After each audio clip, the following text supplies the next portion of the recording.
जिसने इस धरती पर जन्म लिया है उसकी मृत्यु भी निश्चित है, चाहे वह मनुष्य हो या ईश्वर।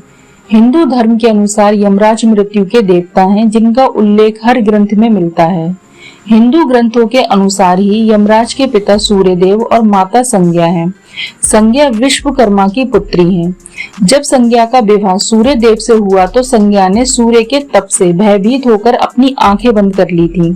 उनके इस व्यवहार से क्रोधित होकर सूर्यदेव ने संज्ञा को श्राप दिया कि तुम्हारा पुत्र लोगों के प्राण हरने वाला होगा। वहीं तुम्हारी पुत्री चंचल स्वभाव के कारण नदी रूप में बहती रहेगी। कुछ समय बाद संज्ञा के 2 बच्चे यम और यमी हुए। यमी कालांतर में यमुना नदी के नाम से प्रसिद्ध है। ग्रंथों के अनुसार ही मनुष्य के मरने के बाद उसकी आत्मा को यमराज के दूत अपने साथ यमराज के लोक यमलोक में ले जाते हैं, जहां उनके अच्छे और बुरे कर्मों के हिसाब से उन्हें स्वर्ग और नरक में भेजा जाता है। अगर ये कहा जाए कि मृत्यु के देवता यमराज की भी मृत्यु हुई थी तो सभी को आश्चर्य होगा, लेकिन इस संबंध में एक पौराणिक कथा है। इस कथा के अनुसार कालंजर में एक श्वेत राजा राज्य करते थे। राजा श्वेत बहुत बड़े शिव भक्त थे।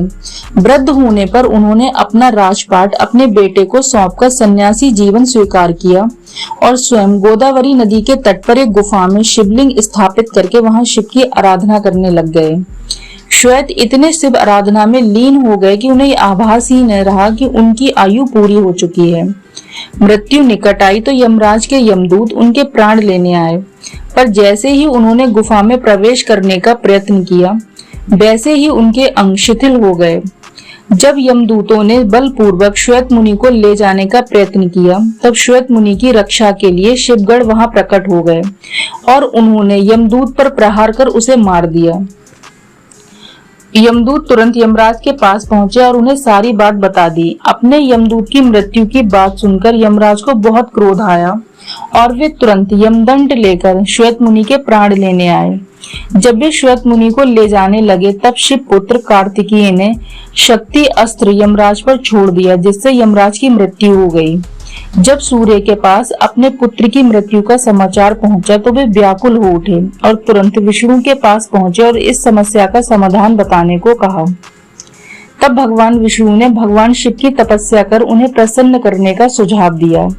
भगवान शिव सूर्यदेव की तपस्या से प्रसन्न हुए और उनसे वरदान मांगने को कहा। तब सूर्यदेव ने कहा कि मेरे पुत्र यमराज की मृत्यु से धरती पर असंतुलन फैल गया है। संतुलन बनाए रखने के लिए यमराज को पुनर्जीवित करें। भगवान शिव ने नंदी से यमुना का जल मंगवाकर जैसे ही यमदेव के पार्थिव शरीर पर छिड़का, वे फिर से जीवित हो गए।